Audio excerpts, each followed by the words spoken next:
Hey everyone, today we're exploring the ingenuity of early human transportation. From massive Greek siege engines to intricate ancient submarines, these are some of the most amazing vehicles ever designed.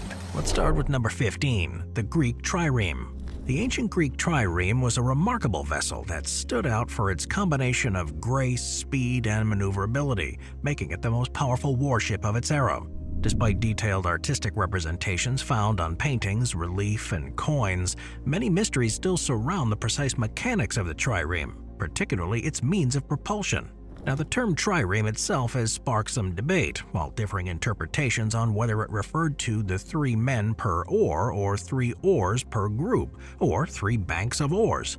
Reconstruction efforts led by experts like John Morrison and John Coates have shed light on the trireme's design. Morrison, a seasoned scholar in naval ancient history, collaborated with Coates, a naval architect, to construct a full strategically set on main and boat masts to aid in navigation, especially when maneuvering against the wind. Number 14. Assyrian siege towers. Siege towers, utilized since the 11th century BC by ancient empires like the Assyrians and the Babylonians, represented a remarkable advancement in ancient warfare.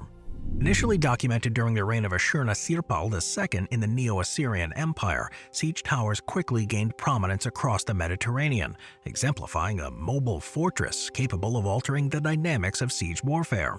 By the 8th century BC, during the siege of Memphis, the kingdom of Kush employed siege towers to house archers and slingers, demonstrating their widespread adoption. Notably, the Heliopolis utilized during the siege of Rhodes in 305 BC stood as the largest siege tower of antiquity, towering up to 130 feet in height and over 65 feet in width. Manned by about 200 soldiers and equipped with catapults and ballista, these immense engines logistical challenges though, including disassembly and reassembly at siege sites.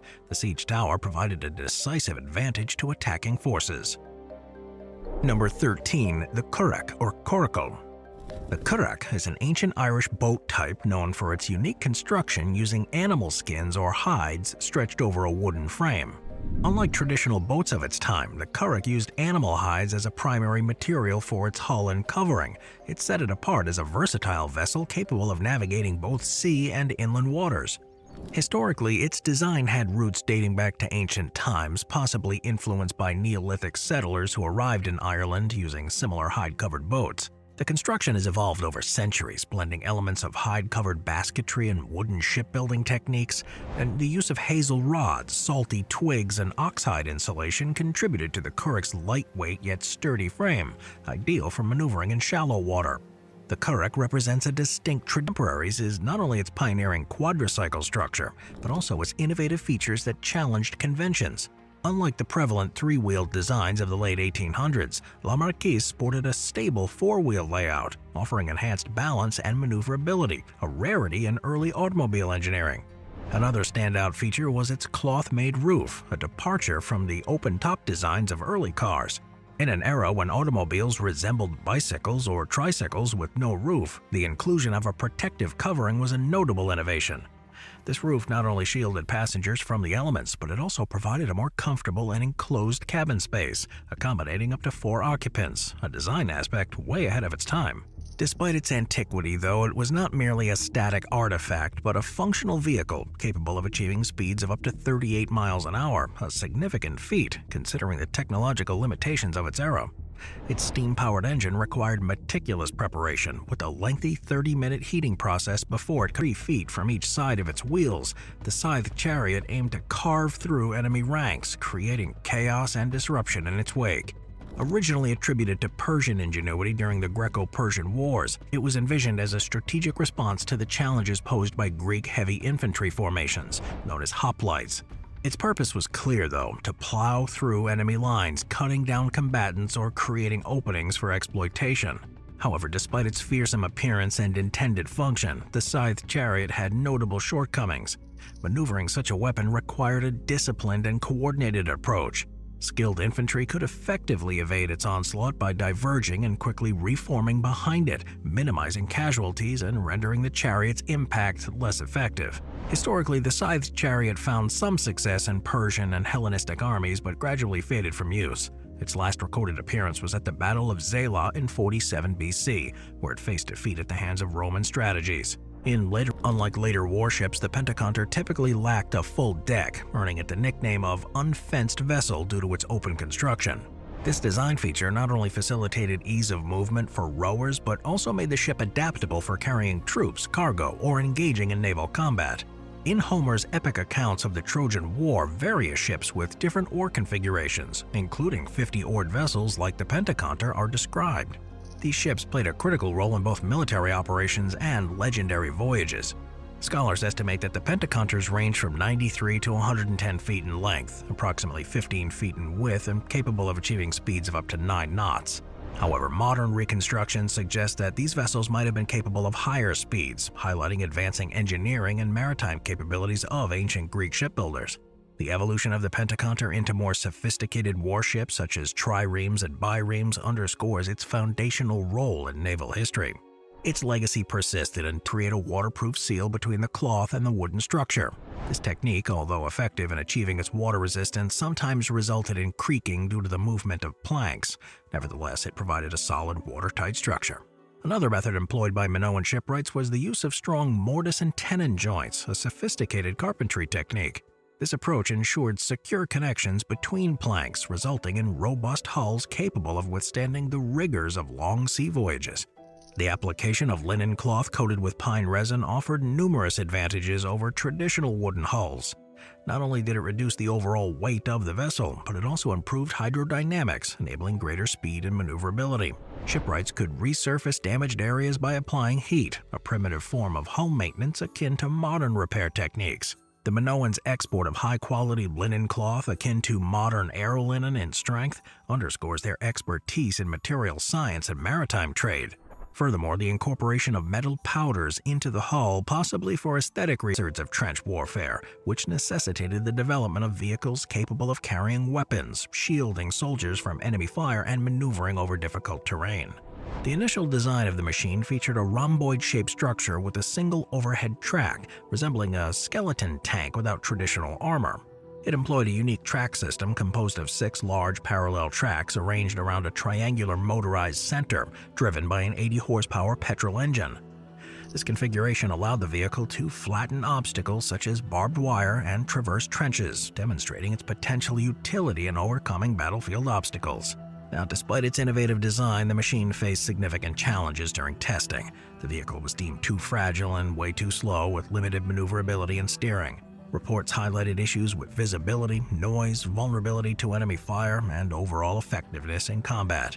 These shortcomings led to the abandonment of the project in June 1915 as military leaders sought more viable alternatives, akin to floating fortresses than really conventional warships. They played a pivotal role in the internal conflicts of feudal Japan, where regional rulers sought political control and unity through maritime dominance. These vessels, constructed during an era of intense competition among feudal lords, represented a fusion of naval prowess and military strategy. They were often crafted with iron cladding or reinforced superstructures, making them resilient against cannon fire and fire arrows. Notably, the legendary daimyo Oda Nobunaga oversaw the construction of large iron-covered atakebune in 1578, known as tekosen or iron ships. These vessels, as described by Jesuit missionaries, embodied the ingenuity and ambition of Japanese naval engineering. However, the zenith of atakebune innovation came under the rule of Toyotomi Hideyoshi, who commissioned the fully iron-covered ships for the invasion of Korea. These vessels, adorned with gilded embellishments and towering structures, left a lasting impression on observer navy from the early 15th century through the 19th. Originating as the Guiseon in the early 1400s, this precursor to the turtle ship made its debut in a mock battle with a Japanese warship mentioned in historical records. However, these early turtle ships fell out during use of times of relative peace, only to re-emerge with renewed purpose during the Japanese invasions of Korea from 1592 to 98. It was during this period that Admiral Yi Sun-yin, credited with designing the improved turtle ship, employed these formidable vessels to devastating effect against the Japanese. One of the mysteries surrounding the turtle ship is its alleged use of metal plating. While some historical accounts suggest ironclad armor, there is ongoing debate among historians regarding the authenticity of this claim. Contemporary sources from Si Yun-sin's era did not explicitly reference ironclad construction, and later assertions of metal armor may have emerged from 19th century Western interpretations. The turtle ship's defensive strategy played a pivotal role in ancient warfare across various cultures and regions. These towering beasts, guided by skilled mahouts, served as formidable instruments of war, capable of charging through enemy ranks, instilling terror and altering the course of battles. In antiquity, war elephants were prominently utilized, especially in regions like ancient India, where they featured prominently in key battles.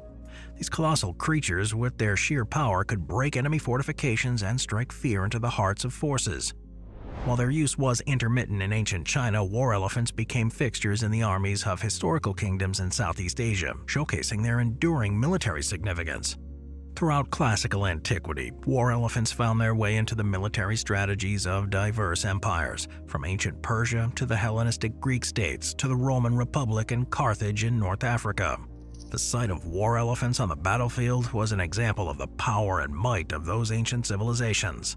The mahout, responsible for controlling and directing you on the battlefield, in Southeast Asia their use persisted into the 19th century due to geographical challenges that favored their mobility over traditional cavalry. Even in colonial contexts, such as British forces in India, specialized elephant batteries were used to haul large siege artillery over challenging terrain, showing their adaptability of these majestic beasts in military campaigns. Number 4. Cugnot's fardier.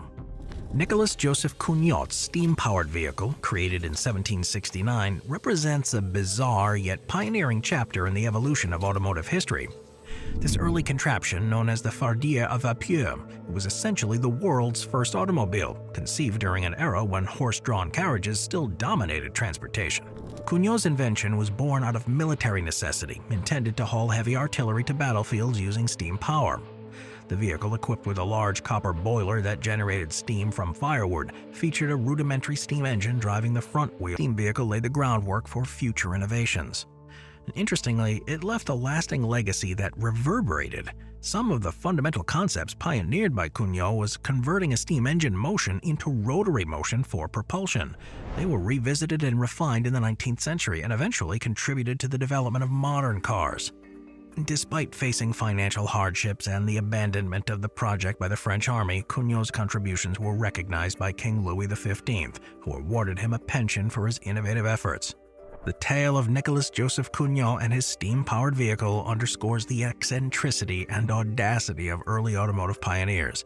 Despite their quirks and limitations, Cugnot's fardier à vapeur represents a pivotal moment in transportation history, a bold step towards a future defined by mechanized mobility. Number 3. Tessarakonteres. The Tessarakonteres, or 40-rowed galley, stands out as one of the most unprecedented number of rowers, more than 4,000 in total arranged in 40 rows. This arrangement likely contributed to the vessel's immense size and provided the necessary power to propel such a massive ship. Well, despite its impressive dimensions and appearance, it was primarily a prestige vessel rather than an effective warship. Plutarch's accounts suggest that the ship was intended for display and exhibition, lacking practicality for actual naval warfare. The vessel was more akin to a floating palace designed to showcase the wealth and power of the Ptolemaic Egypt. The construction and operation of it posed significant engineering challenges too. The immense weight and size made it difficult to maneuver, especially in naval combat. Furthermore, the logistics of maintaining such a vast crew and provisioning the ship for extended voyages would have been daunting tasks. The Tessarakonteres likely featured an innovative catamaran design with 2 distinct hulls joined by a deck, providing stability and adding deck space for crew and equipment. But despite its grandeur, the Tessarakonteres was not without a remarkable combination of speed, durability, and versatility. Unlike many contemporary vessels, Viking longships were designed to navigate a wide range of maritime conditions, from open seas to shallow coastal waters. The shallow draft of these ships, dipping less than a yard below the waterline, allowed for more agile maneuvering.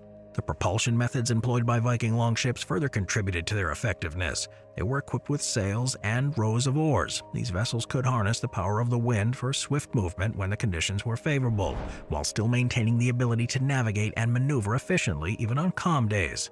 Navigational techniques used by the Viking sailors remain a subject of speculation and ongoing research. While there is limited archaeological evidence supporting the use of navigational tools such as compasses or sunstones, scholars do suggest that Vikings relied on a combination of celestial observations, natural phenomena, and environmental cues.